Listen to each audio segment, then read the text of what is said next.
Singh unlimited blogs. আজ আমি আছি কৈখালিতে, দক্ষিণ 24 পরগনার।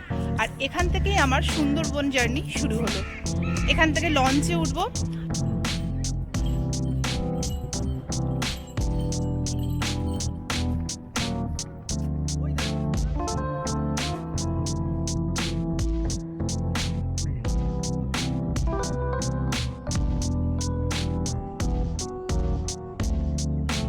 এবার লঞ্চে উঠবো। লঞ্চে ওঠা টাইম হয়ে গেছে, লঞ্চটা আসছে আমাদের দিকে ঘোরাচ্ছে। আর এই ঘাটটা বেশ ফাঁকা, এখানে খুব একটা রাশ নেই। আমাদের ছাড়াও আরেকটা লঞ্চ রয়েছে। সুন্দরবনে এটা আমার ফার্স্ট টাইম, আগে কখনো আসিনি সুন্দরবন। তো জায়গাটা সত্যি খুব সুন্দর লাগছে। শীতকাল, ওয়েদারও খুব প্লিজেন্ট, রোদও ভালো দিয়েছে আজকে, কুয়াশা নেই সেরকম। তো জার্নি স্টার্ট।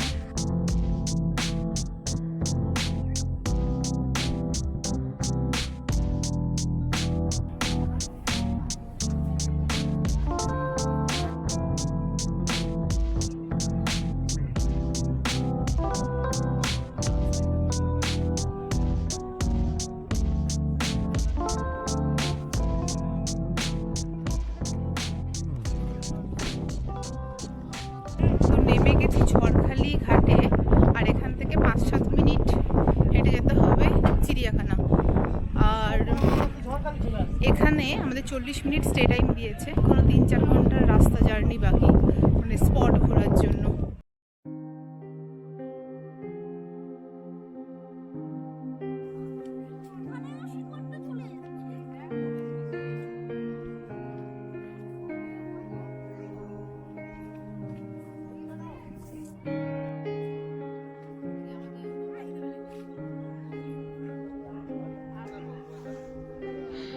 যারা সুন্দরবনে এসে বাঘ দেখতে পারেননি তারা মোটেও হতাশ হবেন না। এখানে চলে আসবেন এবং দেখতে পাবেন যে সকল বাঘ এখানে রয়েছে তারা প্রত্যেকেই গ্রাম থেকে উদ্ধার করা বাঘ, অর্থাৎ গ্রামে হানা দিতে এসেছিল।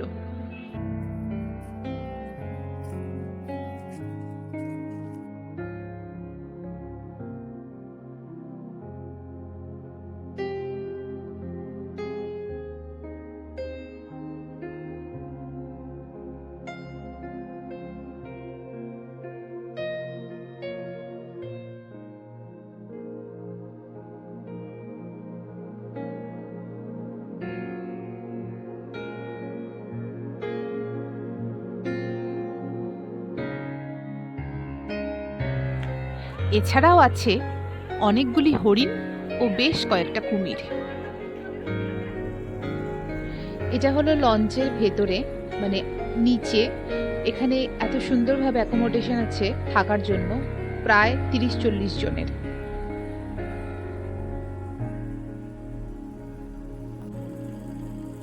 জানলা দিয়ে ফুলমুন দেখার দৃশ্যই আলাদা। এখন এসেছি পাখিরালয়তে, এখন 7:30 বাজে। আজকে আমাদের রাত্রিবেলা স্টে পাখিরালয়। প্রথম রাত আমরা পাখিরালয়তেই থাকলাম। কেউ কেউ থেকেছে হোটেলে, আর আমরা কয়েকজন ছিলাম লঞ্চের মধ্যেই। আর পাখিরালয়তে অনেক হোটেল আছে, হোটেলগুলিতে নানান ধরনের বিনোদনের ব্যবস্থা আছে।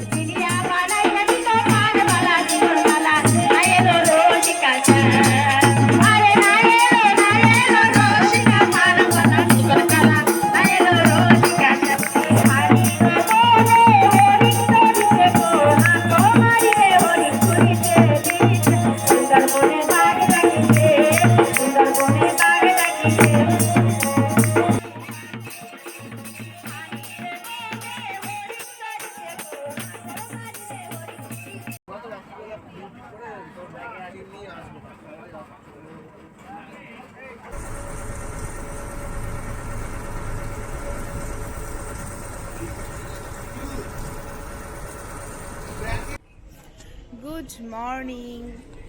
এখন আছি পাখিরালয়তে, রাত্রে আমাদের এখানেই স্টে ছিল। তো এখন এখান থেকে বেরিয়ে যাব সজনেখালি। আমাদের এই লঞ্চটা মোটামুটি 40 জনের ক্যাপাসিটিওয়ালা লঞ্চ। ছোট লঞ্চও এখানে রয়েছে, মানে 10-12 জনের, আবার বড় লঞ্চও আছে। তো ছোট লঞ্চ তো চাপিনি, বড় লঞ্চে অনেকটা বড় ওপরের ডেকটা, মানে এখানে 40 জন বসার মতন ক্যাপাসিটি আছে। আর খাওয়া দাওয়া সবটাই ওপরে, আর নিচে শুধুমাত্র শোয়া। আর নিচে আছে দুটো টয়লেট, রুমগুলো মানে খাটগুলোর একদম সামনেটাতেই। আর ওপরে একটা টয়লেট আছে। এখানে কিন্তু ইলেকট্রিকের বেশ প্রবলেম। রাত্রিবেলা ঘন্টা দুয়েকের জন্য জেনারেটর চালায়, বাকি সারাদিন কিন্তু অন্ধকারেই থাকতে হবে। পারলে মোবাইল চার্জের জন্য অবশ্যই একটা পাওয়ার ব্যাংক ক্যারি করবেন। দ্বিতীয় দিনে পাখিরালয় ছেড়ে চলে গেলাম সজনেখালিতে, সজনেখালি ওয়াচ টাওয়ার দেখতে।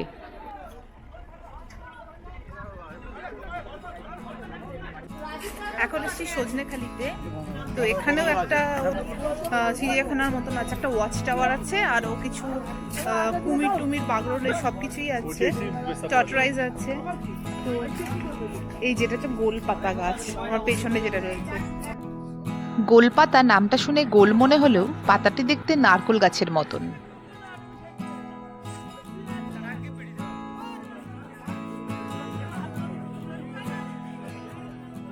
ওয়াচ টাওয়ার থেকে দূরের সুন্দরবনকে দেখতে সত্যিই সুন্দর। আর এখানে ছোট্ট একটা সুন্দরবনের ম্যাপ দেওয়া আছে। দুপুরের মিষ্টি রোদ আর ঠান্ডা হাওয়া গায়ে মেখে এখন লঞ্চ আমাদের নিয়ে যাচ্ছে নতুন কোনো খাড়িতে।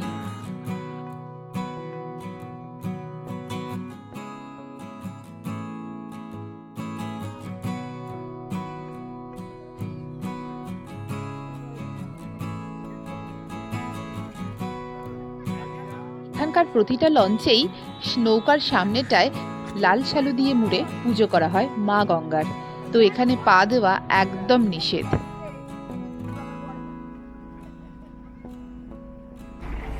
চলে এসেছি ডোবাঙ্কি ক্যাম্পে। এখানে বেশ জঙ্গলের মধ্যে দিয়ে, খাঁচার মধ্যে দিয়ে আমরা যাব আর জঙ্গলের পশু পাখি দেখব।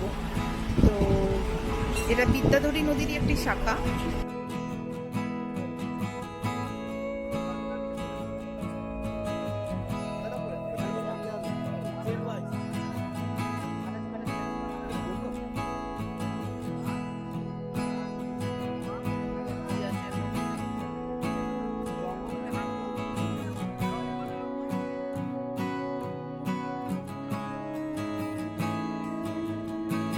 জঙ্গলের হরিণ, জাস্ট জঙ্গলের হরিণ এটা।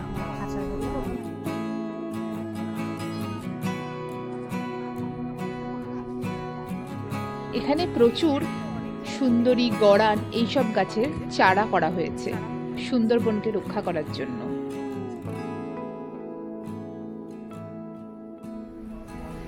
এখন আছি বিদ্যাধরী নদীতে, বিশাল চওড়া নদী। এই সাইডটা গঙ্গাসাগর, মানে মোহনা যাওয়ার রাস্তা গঙ্গাসাগরের। মানে মনে হচ্ছে সমুদ্রের মধ্যে দিয়ে যাচ্ছি, এতটাই চওড়া নদীটা।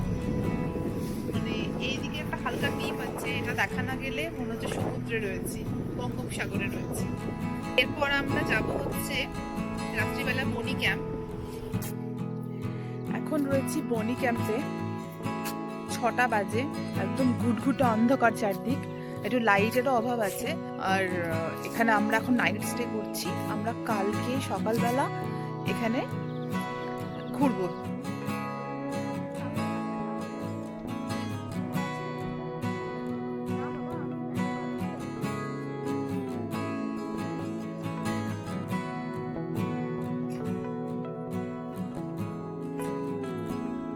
বনি ক্যাম্প হচ্ছে সরকারি ফরেস্ট বাংলো।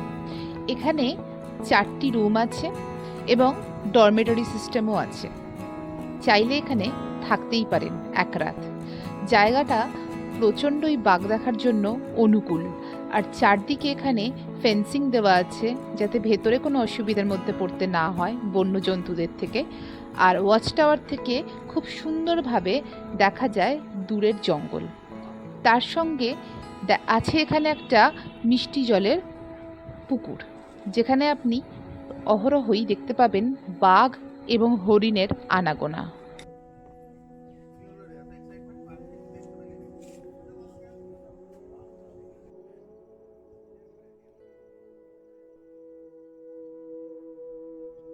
তো এবার আমাদের লঞ্চ ছাড়া টাইম হয়ে গেছে। আমরা যাব কৈখালির উদ্দেশ্যে, কারণ কৈখালিতে আমাদের গাড়ি রাখা আছে।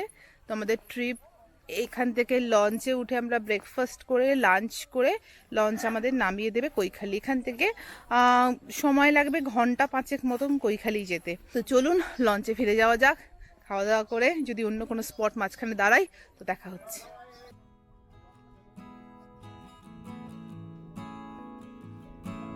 তৃতীয় দিনে বনি ক্যাম্প থেকে বেরিয়ে সকালবেলা চলে এসেছিলাম আরেকটা পরিত্যক্ত নার্সারি দেখতে। এখানে গর্জন, গড়ান ইত্যাদি নানান গাছ রোপণ করা হয়েছে, চারা, যেগুলি পরবর্তীকালে সুন্দরবনকে রক্ষা করবে। আর এখানে রয়েছে বাঘের অনধিকার প্রবেশ। এখানে জালগুলি কিন্তু অর্ধেকের উপর ছেঁড়া, দেখতে পেলাম বাঘের পায়ের ছাপ।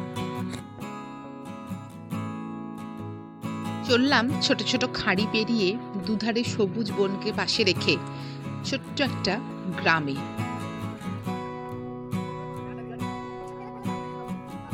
গ্রামের লোকেদের সহজ সরল জীবনযাত্রা দেখলাম এখানে, কিভাবে এত কষ্টের মধ্যে দিয়ে এরা এখানে রয়েছে। এরাই অর্থাৎ গ্রামবাসীরাই সতর্ক করে দেয় এখানকার পুলিশ প্রশাসনকে বা বনকর্মীকে যে বাঘ ঢুকেছে এবং কোন অঞ্চলে আছে।